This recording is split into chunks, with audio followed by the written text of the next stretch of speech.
नमस्कार, मैं उदय प्रताप सिंह। आप देख रहे हैं इंडिया न्यूज और न्यूज एक्स। और विजयदशमी के इस पावन त्योहार में हम आपको रूबरू करवाने वाले हैं रावण से। जी हाँ, आप सोच रहे होंगे कि रावण से विजयदशमी पर। जी हाँ, क्योंकि सीखना उनसे भी बेहद जरूरी है लोगों को, और यही आपको दिखा रहे हैं वो एक नाटक के जरिए। जी हाँ, हमारे राम प्ले देश भर में ही नहीं मगर विदेश में भी अब इसकी सराहना हो रही है। 300 से ज्यादा शोज कर चुके हैं। मैं बात कर रहा हूं मशहूर अभिनेता आशुतोष राणा जी का। आशुतोष जी, बहुत बहुत स्वागत है इस खास पेशकश में। बहुत बहुत धन्यवाद उदय आपका। विजयदशमी का त्योहार है। हम आज सीधा संवाद लोगों का रील रावण से कराएंगे। ये जो हमारे राम का जो आपका नाटक है इतना मशहूर हो गया है अब, क्या आपको उम्मीद थी पहले तो कि आप ये ट्रिपल सेंचुरी पार कर देंगे? कोई भी बैट्समैन को उम्मीद नहीं होता कि कब वो ट्रिपल सेंचुरी लगा दे, मगर जब भी वो ट्रिपल सेंचुरी लगती है तो वो लम्हा हमेशा इतिहास में लिखा जाता है, और आपका भी प्ले थिएटर के इतिहास में बिल्कुल बहुत अच्छी बात कही आपने।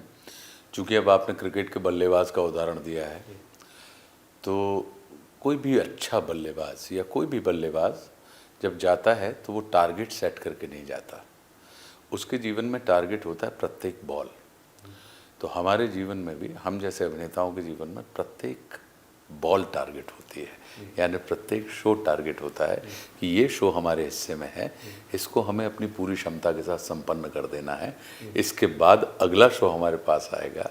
तो ऐसे सिलसिला बढ़ता जाता है और कभी भी लक्ष्य दिमाग में नहीं होते हैं, क्योंकि लक्ष्य जैसी कोई चीज़ होती नहीं है जीवन में। लक्ष्य एक सतत यात्रा है। मेरा अपना मानना है कि लक्ष्य कोई भी जो होता है वो डेस्टिनेशन नहीं होता, वो एक जर्नी होता है।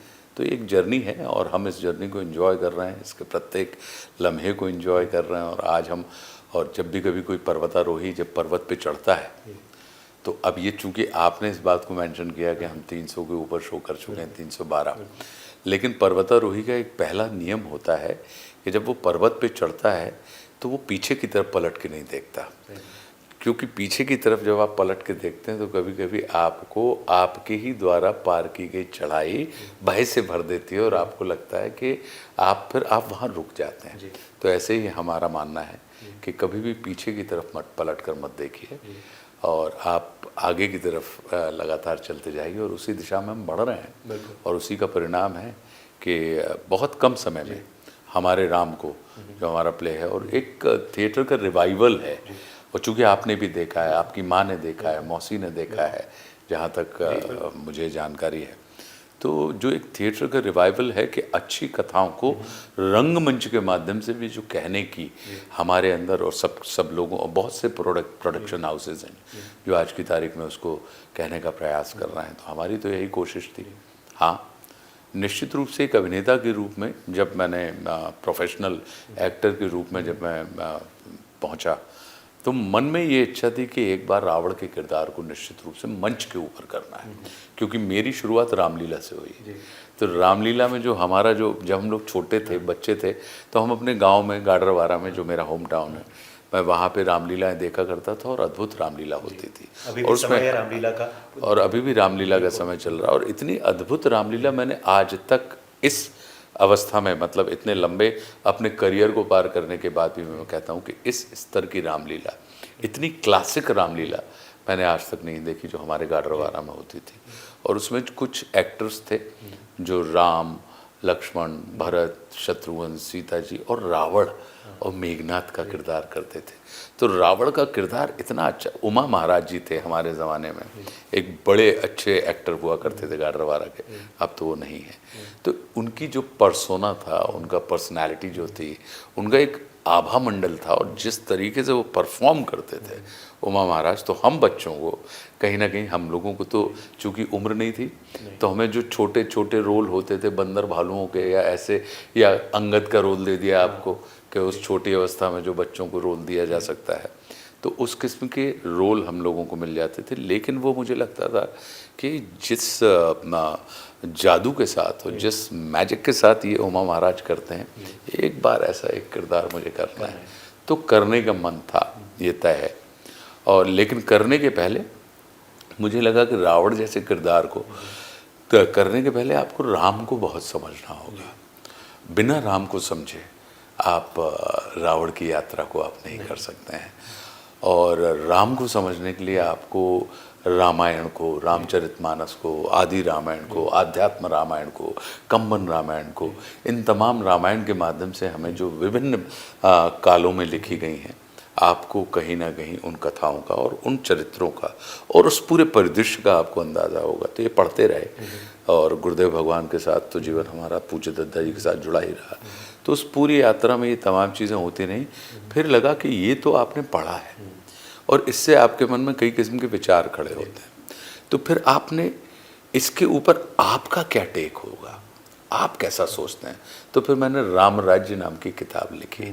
तो जिस हमारे राम के रावण को आप उसके मानस को या उसकी जो भी आप आभा कहें या हम देखते हैं कि हमारे राम में आप राम की दृष्टि से रावण को देखते हैं और राम को रावण की दृष्टि से आप देखते हैं।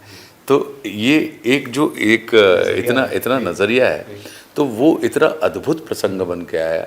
तो जो आज हम अभिव्यक्त कर रहे हैं मंच के ऊपर अभिनेता के रूप में, कहीं ना कहीं वो पहले उसकी रचना मन में हुई, विचारों के तौर पर हुई, फिर वो कलम पर आई, भाषा के माध्यम से, कलम के माध्यम से वो किताब के रूप में उतरी और किताब के माध्यम से अब वो विचार कहीं ना कहीं हमारी अभिव्यक्ति या कार्यप्रणाली में या अभिनय के माध्यम से अब वो लोगों के सामने आता है। मगर जैसे आप कह रहे थे कि अभिनेता के तौर पे तो हर परफॉर्मेंस आपका खास रहता है, हर शो जो आप करते हैं उसे वही दृढ़ता से करते हैं और ऊर्जा से करते हैं, मगर क्या डबल खास हो जाता है जब आप ऐसा ही शो ऐसे समय पे करते हैं? विजयदशमी का जो दिन है उस दिन पर आपका शो होगा, दुशहरा के दिन, दिवाली के दिन भी आपने शो किए हैं, क्रिसमस न्यू ईयर के टाइम आप शो करते हैं। मुझे याद है जब आपकी शुरुआत हो रही थी तब राम मंदिर का भी निर्माण हुआ था, बिल्कुल बड़े भव्य तरीके से अयोध्या में। ये भी योग बन गया था, इसके पीछे कोई योजना नहीं थी, कोई सोचा नहीं था, ये अचानक योग बना कि वहाँ पर मंदिर की स्थापना हुई और उसी दिन हमने 0 शो किया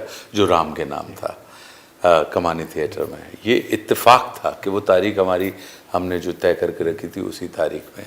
तो इसको हम ईश्वरी कृपा का ही प्रमाण मानते हैं। अब रही बात इसकी कि आप क्या विजयदशमी जब उत्सव के पर्व, किसी विशेष पर्व पर आप कभी कोई उस प्रासंगिक चीज़ को करते हैं तो निश्चित रूप से करने वालों की तो नहीं लेकिन देखने वालों की मानसिकता ज़रूर बदलती है। क्योंकि हमारे लिए तो प्रत्येक दिन विजयदशमी है, क्योंकि हम एक दिन में 2 शो करते हैं और दोनों शो में रावण का मारा जाता है और राम की पूरी यात्रा होती है। तो हमारे लिए तो एक दिन में 2 विजयदशमी पड़ती हैं। लेकिन जब पर्व विशेष पर आप देखते हैं तो निश्चित रूप से दर्शकों का, जो नाटक के दर्शक हैं, उनका देखने का नज़रिया बदलता है। और नाटक जो कला है वो इतनी अद्भुत कला है, क्योंकि देखिए किसी भी रिश्ते में तृप्ति के लिए कनेक्टिविटी और कम्युनिकेशन दोनों आवश्यक होते हैं। कभी कभी हम किसी से कम्युनिकेट कर लेते हैं लेकिन कनेक्ट नहीं कर पाते, कभी कभी किन्हीं व्यक्तियों से हम कनेक्ट कर लेते हैं लेकिन कम्युनिकेट नहीं कर पाते, तो हमारे मन में अतृप्ति बनी रहती है। नाटक एक वैसी विधा है परफॉर्मिंग आर्ट्स में जिसमें आप सेम टाइम कम्युनिकेट भी कर रहे होते हैं और कनेक्ट भी कर रहे होते हैं, और ये दोनों तरफ से चलता है। ये अभिनेताओं की तरफ से भी चलता है और ये दर्शकों की तरफ से भी चलता है।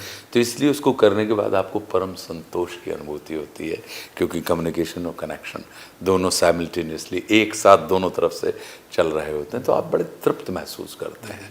तो इस नाते पर्व के तौर पर जब आप एक ऐसी विधा के माध्यम से जिसमें कम्युनिकेशन कनेक्शन दोनों हैं जब आप कर रहे होते हैं, तो आपका आनंद जो होता है वो कहीं ना कहीं आनंद से चरम आनंद की दिशा में बढ़ जाता है। अब मैं ये भी आपसे पूछना चाहता हूँ आशुतोष जी कि रावण, जैसे आप कह रहे हैं कि रोज़ आपके शोज़ में 2-2 विजयदशमी मिलते हैं, रावण का विनाश होता है और रावण मर जाते हैं, जैसे हम देखते हैं पूरे देश भर में। तो यहाँ के प्राचीन दिल्ली के लाल किले से भी रावण का वध होता है। रावण के वध से क्या कुछ सीखना चाहिए लोगों को, नागरिकों से, और रावण से भी उनकी ज़िंदगी से, उनके विनाश से तो लोग सीखते हैं, मगर उनके ज़िंदगी से भी क्या सीख ले सकते हैं, ये हम आपसे सुनना चाहेंगे। बिल्कुल, देखिए हमारे जीवन में दशरथ भी हैं और दशमुख भी हैं। दशरथ मतलब हमारी 5 ज्ञानेंद्रियों और 5 कर्मेंद्रियों से बना हुआ हमारा ये जो 10 इंद्रियों से बना हुआ हमारा ये जो रथ है, ये दशरथ कहलाता है। और दशमुख अर्थात हमारे जीवन की वासना है। तो हमारे पूरे जीवन की जो यात्रा होती है वो दशरथ से दशमुख की यात्रा होती है। तो वासनाओं के ऊपर विजय प्राप्त करना राम बना देता है, और वासनाओं से पराजित हो जाना आपको रावण बना देता है। तो एक की जो यात्रा है वो वासनाओं को नियंत्रित करने की है, और दूसरी की जो यात्रा है वो वासनाओं से नियंत्रित होने की है। एक का मार्ग, रावण का मार्ग जो था वो सत्ता और सिंहासन का मार्ग था, और राम का जो मार्ग था वो समाज और अनुशासन का मार्ग था। एक को एक साधना के मार्ग से सत्ता की तरफ बढ़े, सिंहासन की तरफ बढ़े, दूसरे सिंहासन के मार्ग से साधना की तरफ बढ़े। एक साधन संपन्न होना चाहता था रावण, और दूसरा राम जो है वो साधना संपन्न होना चाहते थे। तो मेरा अपना ये मानना है कि विजयदशमी क्या है? दशरथ की दशमुख के ऊपर विजय। यानी इस दशरथ, ये जो हमारा शरीर है, अगर हम अपनी वासनाओं के ऊपर विजय प्राप्त कर लेंगे तो ये सच्ची विजयदशमी होती है। तभी जब हम कभी किसी चीज़ को, हम जब वासनाओं को या इंद्रियों को जब हम नियंत्रित करते हैं तो हम राम की अवस्था को प्राप्त करते हैं, और इंद्रियों से जब आप नियंत्रित होते हैं तो आपके अंदर रावण की अवस्था प्राप्त हो जाती है। तभी होता क्या है कि एक क्रंदन का कारण हो गया और दूसरे अभिनंदन और वंदन के कारण हो गए। तो अब ये हमारे ऊपर निर्भर करता है कि हम अपनी उनके ऊपर विजय प्राप्त करना, वासनाओं के ऊपर विजय प्राप्त करना इस 10 इंद्रियों के माध्यम से, वो सच्ची विजयदशमी होती है कि हम और आप समाज के क्रंदन का नहीं, हम और आप समाज के वंदन और समाज के अभिनंदन का कारण बने। और ये हमारे ऊपर निर्भर करता है, क्योंकि हमारा ये मानना है कि सतयुग जो था उसमें देव अलग लोक में रहते थे और दानव अलग लोक में रहते थे। त्रेता युग आया राम का, देव और दानव दोनों एक ही लोक में रहने लगे, राम और रावण। उसके बाद युग बदला, द्वापर युग आया, तो देव और दानव दोनों एक ही परिवार में रहने लगे, कौरव पांडव। अब जिस युग में हम और आप हैं, कलयुग, युग बदला तो देव और दानव दोनों एक ही लोक में, एक ही देह में रहने लगे हैं। तो कहने का अर्थ है कि आपको, आपके अंदर का जो राम है, आपके अंदर के राम खोए नहीं है, वो सोए हुए हैं। आप राम को जगाएंगे तो आप देखेंगे कि आपके अंदर जो व्याप्त रावण है उसकी राममय होने की यात्रा शुरू हो जाएगी। और जिस पल आपने राममय होने की यात्रा उसकी हो गई तो फिर आपकी ये जो देह है वो अयोध्या में रूपांतरित हो जाएगी, जहाँ पर युद्ध नहीं होता, या जहाँ पर जिसे युद्ध में विजय हराया ना जा सके। तो युद्ध मतलब हम कॉन्फ्लिक्ट से ग्रस्त हैं, द्वंद्व चलते रहते हैं हमारे अंदर। एक हमारे अंदर ही एक युद्ध चल रहा है, हमारी सत्वृत्ति में और हमारी असत्वृत्ति में, हमारी पॉजिटिव एनर्जी और हमारी नेगेटिव एनर्जी के बीच में। और उस युद्ध को, उस द्वंद्व के कारण हम कॉन्फ्लिक्ट में रहते हुए हैं और एक खंडित जीवन जी रहे होते हैं। तो अब जब आप कॉन्फ्लिक्ट लेस हो जाते हैं तो फिर आप अखंड जीवन जी रहे होते हैं। और इसीलिए परमात्मा को, चाहे वो मर्यादा पुरुषोत्तम श्री राम हो, चाहे लीला पुरुषोत्तम भगवान श्री कृष्ण हो, हमने उनको क्या कहा है? अखंड ब्रह्मांड नायक कहा है। हमने उस अखंड चेतना की बात करी। तो अगर हम इन पर्वों को इस तरीके से देखना शुरू करें और हम यहाँ पे झांकना शुरू करें तो फिर रावण मात्र जलाने के लिए काम नहीं होगा कि हम रावण का पुतला जलाया और हम उससे मुक्त हो गए। और हमको लगा, क्योंकि रावण से ज़्यादा खतरनाक तो उसके 2 छोटे भाई हैं, कुंभकर्ण जो आलस्य का प्रतीक है, ठीक है, वो हमारे और आपके जीवन को कहीं ना कहीं वह आलस्य, वह प्रमाद, वो जो तमाम चीज़ें वो हमारे और आपके जीवन को, विभीषण कि भाई हमको अगर समय पड़ेगा तो हम भले ही चाहे किसी भी चीज़ को, लेकिन हम ऐन मौके पे आपको हम छोड़ के चले जाएंगे। तो कहने का अर्थ ये है कि अगर हम इस पूरी चीज़ को उपमा उपमेय अलंकार के माध्यम से देखें उदय, तो हम पाएंगे कि जो रामायण घटित हो रही है कि दशरथ, उनकी 3 रानियाँ थी, कौशल्या, कैकेयी और सुमित्रा। कौशल्या का अर्थ क्या होता है? कुशलता। कुशलता के लिए क्या चाहिए? बोले युक्ति चाहिए। कैकेयी का अर्थ क्या होता है? बोले कर्मठता। कर्मठता यानी कर्म। कर्मठता के लिए क्या चाहिए? बोले शक्ति चाहिए। सुमित्रा, सुमित्रा का अर्थ क्या होता है? मित्रता से भरा हुआ हृदय। तो मित्रता से भरे हुए हृदय के लिए क्या चाहिए? बोले भक्ति चाहिए। तो अगर जैसे महाराज दशरथ ने अपनी तीनों रानियों के साथ सुंदर संतुलन स्थापित करके रखा था, वैसे ही यदि हम कौशल्या यानी कुशलता यानी युक्ति कैके यानी शक्ति और सुमित्रा यानी भक्ति। तो अगर हम युक्ति, शक्ति और भक्ति के साथ सुंदर संतुलन स्थापित कर लेंगे तो हमारे अंदर भी ज्ञान रूपी राम, राम का अर्थ ज्ञान होता है, लक्ष्मण रूपी वैराग्य, शत्रुघ्न रूपी साहस और भरत रूपी प्रेम का उदय हो जाएगा और हमारी देह अयोध्या हो जाएगी, मतलब कॉन्फ्लिक्टलेस हो जाएगी। हम खंडित जीवन नहीं जिएंगे, हम अखंड जीवन जिएंगे। मतलब सबको एक मौका है, बस उस मौका, और सबके अंदर है ये, सोए हुए हैं, खोए हुए नहीं है। एक बड़ा अच्छा शेर है, किसी ने कहा है कि जर्रे जर्रे में उसी का नूर है, झांक खुद में वो न तुझसे दूर है, इश्क है उससे तो सबसे इश्क कर, इस इबादत का यही दस्तूर है, इसमें उसमें और उसमें है वही, राम मेरा हर तरफ भरपूर है। तो वो जो सब चीजें हैं, तो अगर हम देखें वो इश्क है, तो आशुतोष जी के शब्दों से, वाकई में जो शब्दों से आप समा बांध लेते हैं वो सिर्फ आप ही कर सकते हैं। मगर एक और चीज़ मैं आपसे पूछना चाहूँगा, क्योंकि अभी आप एक बहुत ही अहम चीज़ बता रहे थे, और ये जो सीख है ये कहीं ना कहीं हमारे राम में आपको मिलेंगे, अलग अलग सीन्स से मिलेंगे। और एक और बेहद अच्छी चीज़ आपकी प्रस्तुति की ये है आशुतोष जी, कि आप दर्शाते हैं कि ये कहानी होगी उस युग की, मगर कलयुग में भी कैसे वो कहानी के प्रासंगिक है, रेलेवेंस है, ये भी आप दिखा रहे हैं। तो was that also something which made this even a better experience for you? 100% and continuous too, क्योंकि देखिए इस वजह से रिलेटेबल भी है, नॉट जस्ट इंडिया में मगर विश्व में भी। जैसे आप यूएई ऑलरेडी जा चुके हैं, शायद कुछ और देशों में जाएंगे। देखिए क्या है, राम को यदि आप सिर्फ एक विग्रह मानेंगे, हम तो ये कहते हैं ना कि वो अखिल ब्रह्मांड नायक है, तो क्या राम सिर्फ भारत के तो नहीं है, परमात्मा सिर्फ भारत का तो नहीं है, परमात्मा का तो पूरा विश्व है। अब जिसने जिस मुद्रा में जिसने देखा, उसने उस मुद्रा में उन्होंने यही कहा है कि तुम जैसा मुझको चाहोगे मैं तो वैसा तुमको मिल जाऊंगा, कि जाकी रही भावना जैसी प्रभु मूरत देखी तिन तैसी, ये वाली जो बात है। तो अगर उसको उस दृष्टिकोण से हम और आप देखेंगे तो हम पाएंगे तो राम तो वैश्विक हैं, वो परम चेतना है, विष्णु के ही अवतार है ना। तो विष्णु का अर्थ क्या है? विश्व के प्रत्येक अणु में प्रकाशित होने वाली चेतना। और ये प्रासंगिक क्यों है? इतने वर्षों से लगातार ये कथाएं क्यों चलती चली आ रही हैं? क्योंकि ये रेलेवेंट है। ये तब भी प्रासंगिक थी, आज भी प्रासंगिक है और आगे भी प्रासंगिक रहेगी। कथा वही महत्वपूर्ण होती है उदय, जिसे सुन के हमारी व्यथाओं के समाधान मिलने लगे। कथा कभी भी वो अच्छी नहीं होती जिसे सुन के हमारी व्यथा समाप्त ना हो। तो रामायण हो, महाभारत हो, ये वो कथाएं हैं जिन्हें सुन के हमारी व्यथाओं के समाधान हमें प्राप्त होते हैं। हमारी व्यथा मतलब हमारे कष्टों के समाधान हमें प्राप्त होते हैं। तो इसलिए वो रेलेवेंट है और इसीलिए वो कहीं ना कहीं आज भी हज़ारों की संख्या में लोग उसको देखने आते हैं। क्यों? क्योंकि राम प्रत्येक व्यक्ति के अंदर है, रावण प्रत्येक व्यक्ति के अंदर है, सीता जी प्रत्येक व्यक्ति के अंदर है, भरत, शत्रुघ्न, लक्ष्मण, ये सब के ये हमारे भाव जगत हैं, ये हमारी भावना है। अगर आज की तारीख में अगर आप पता लगा कि कोई व्यक्ति सिर्फ सच ही बोल रहा है, कोई व्यक्ति शांति से ही रह रहा है, तो वो सतयुग में है।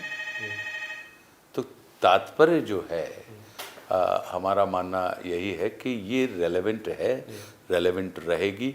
और सिर्फ इसकी सीमा जो है भारतवर्ष में ये बात समझी जाती है, ये बात बोली जाती है, इसके बारे में हमारे पास कथा कहानियाँ हैं।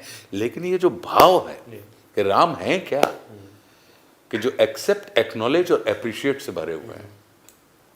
तो क्या विश्व का कौन सा व्यक्ति है जो एक्सेप्ट नहीं करना चाहता, जो एक्नॉलेज होना नहीं चाहता, जो एप्रिशिएट नहीं करना चाहता?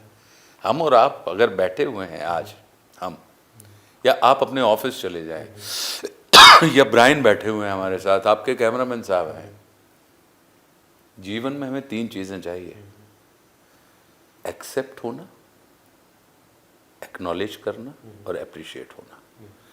मैं आपको एक्सेप्ट करूं लेकिन एक्नॉलेज और एप्रिशिएट ना करूं, तो क्या आपको मुझसे मेरा आपका मन मिल पाएगा? नहीं। मैं आपको सिर्फ एप्रिशिएट करूं लेकिन एक्सेप्ट और एक्नॉलेज ना करूं, तो क्या आपका मन मिल पाएगा? मैं आपको एक्नॉलेज कर लूं लेकिन एक्सेप्ट और एप्रिशिएट ना करूं, तो क्या आपको तृप्ति मिल पाएगी?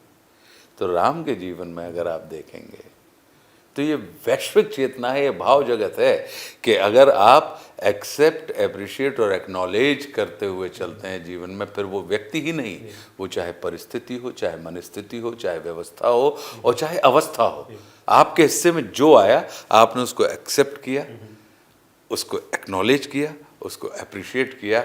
इस वजह से आपकी यात्रा आनंद से पूर्ण हो गई।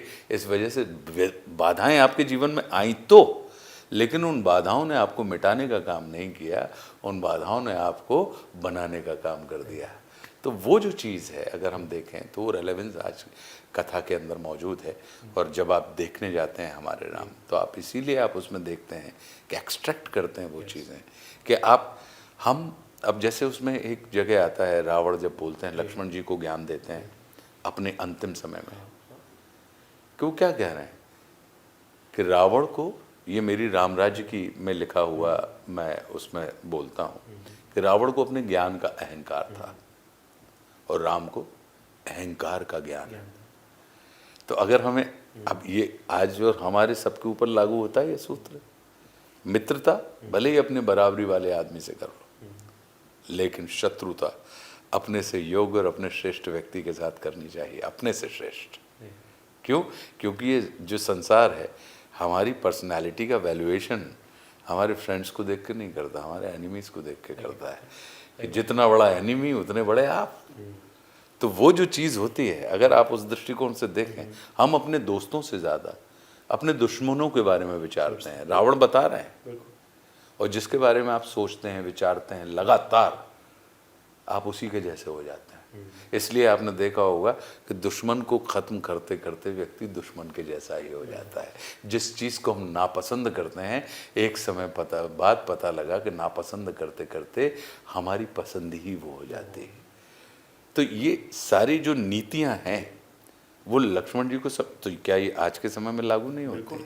वो बता रहे हैं वो तमाम चीज़ें। अगर आप देखेंगे तो मैंने उसका एक हिस्सा अपने YouTube चैनल पंचतंत्र वन के ऊपर भी शेयर किया हुआ है, जो रावण और लक्ष्मण संवाद है। तो ये जो छोटी छोटी चीज़ें हैं जो हम और आप कहीं ना कहीं, चाहे आप मार्केटिंग में चले जाइए, आप परिवार के अंदर चले जाइए, चाहे आप बाजार के अंदर चले जाइए, चाहे आप लीडरशिप के अंदर हो, कि अच्छे अच्छे लीडर्स कौन होते हैं, अच्छे रणनीतिकार कौन होते हैं, वो जितनी कद्र अपने पक्ष की करते हैं उतनी ही कद्र वो अपने अपोजिशन की करते हैं, विपक्ष की करते हैं।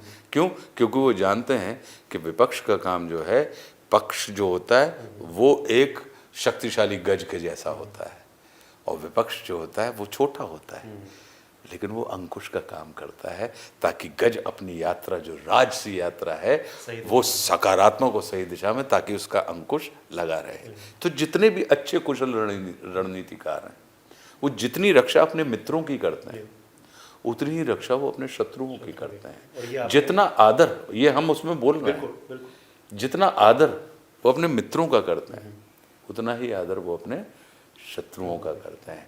तो ये जो बात है कि आपका शत्रु, अब ये रावण कह रहे हैं कि आपका शत्रु तिरस्कार का विषय नहीं है, नमस्कार का विषय है।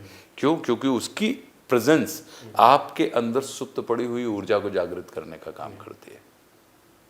उसकी प्रेजेंस आपको इंफीरियर से सुपीरियर बनने के लिए प्रेरित करती है, ट्रिगर करती है। उसकी प्रेजेंस आपको अक्षम से सक्षम बनने के लिए प्रेरित करती है। I will show.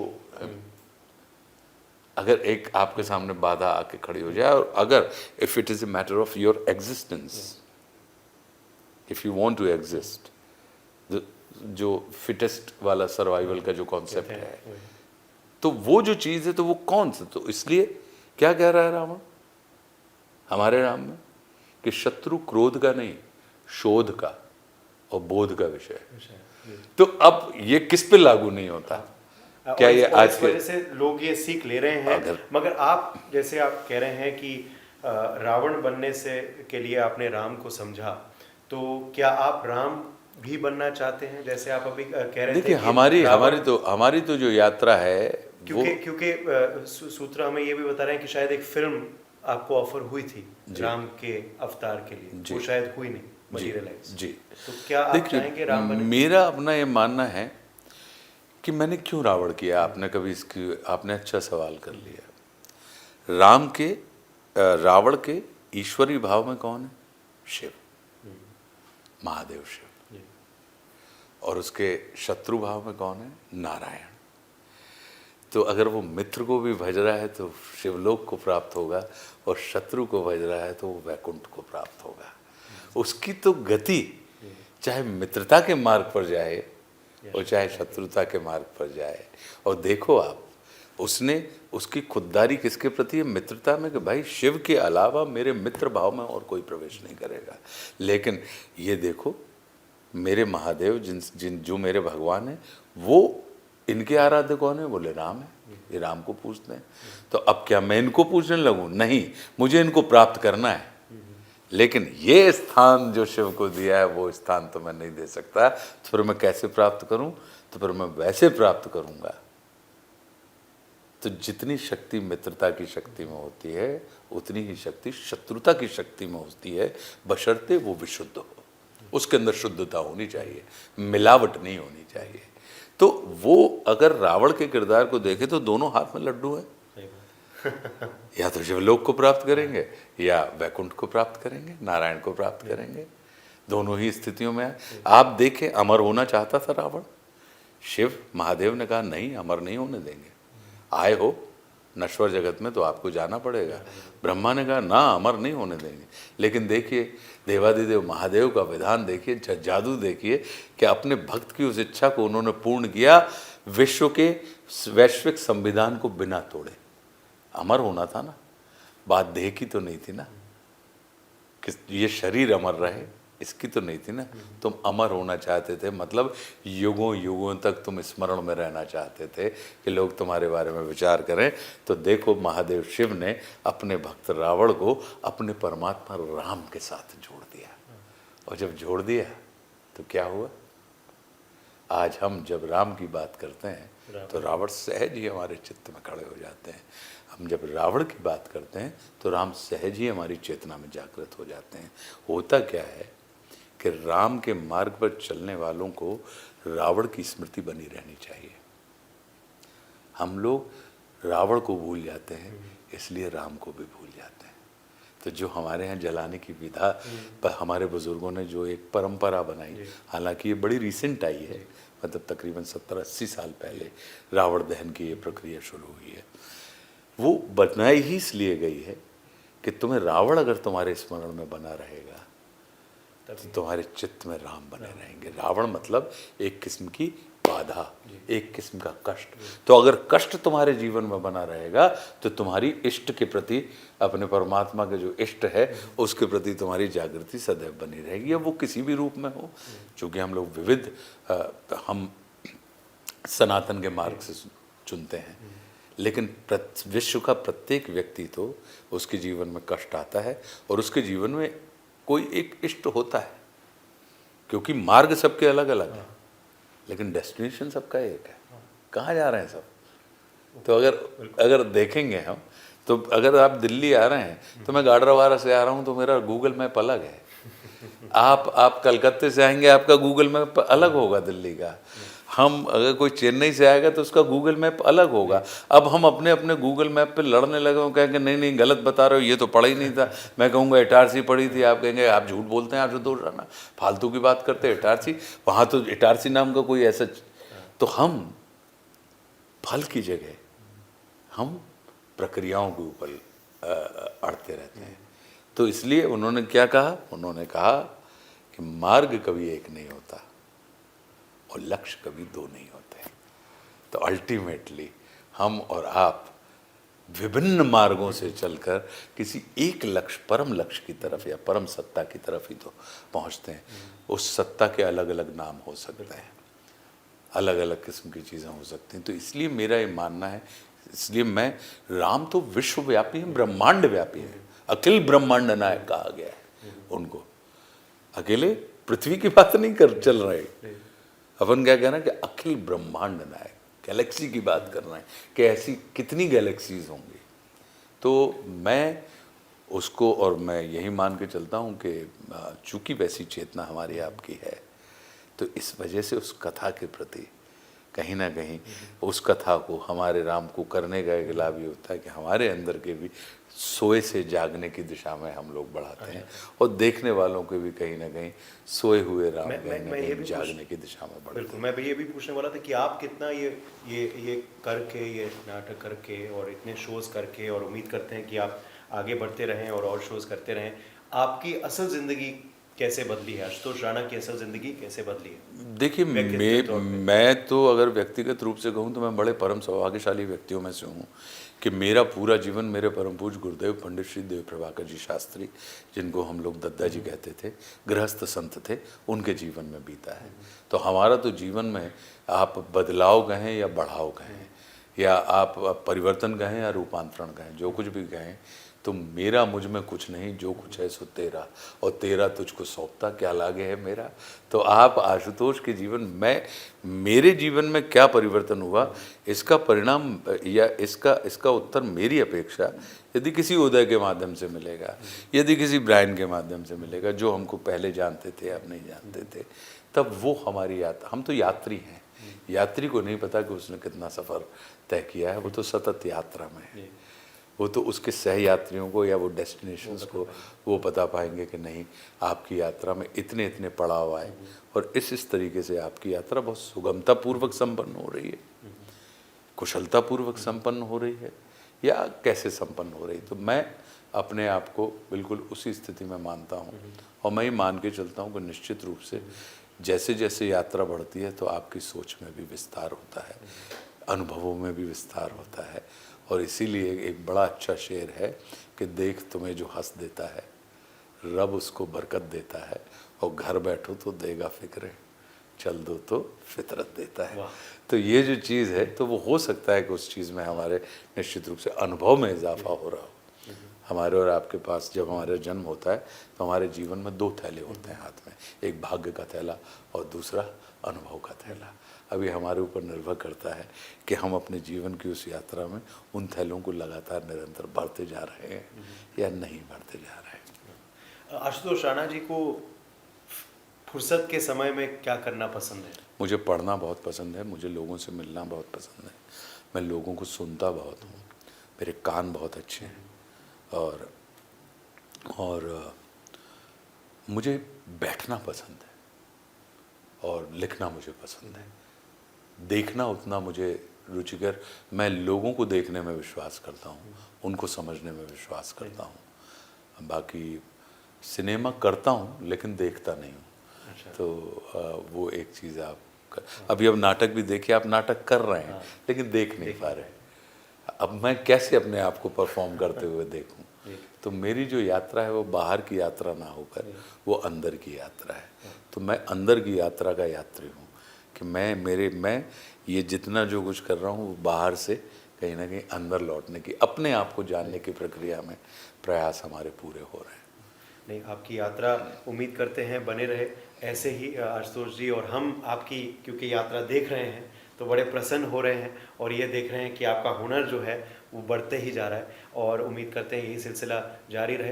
अंत में एक क्योंकि विजयदशमी त्यौहार है तो शुभकामनाएं आप क्या देंगे और अंत में क्या सीख लोगों को देना चाहेंगे इस पावन पर्व? मैं विजयदशमी के इस पावन पर्व पर आपके सभी श्रोताओं को, दर्शकों को यही शुभकामनाएं देता हूं कि आप जैसा कि हमने अपनी चर्चा में भी कहा कि दशरथ भी हमारे जीवन में हैं और दशमुख भी हैं, तो आप वासनाओं से नियंत्रित होने की अपेक्षा वासनाओं को नियंत्रित करने के अधिकारी बने।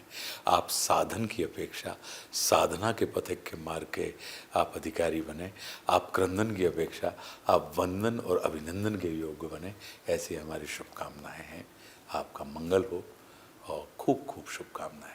बहुत बहुत शुक्रिया और इस खास संवाद में हमारे संग जुड़ने के लिए आपका भी हम शुक्रिया बहुत बहुत धन्यवाद। Thank you very much. Cameraman Sudhir के संग उदय प्रताप सिंह, इंडिया न्यूज़ और न्यूज़ एक्स के लिए दिल्ली से।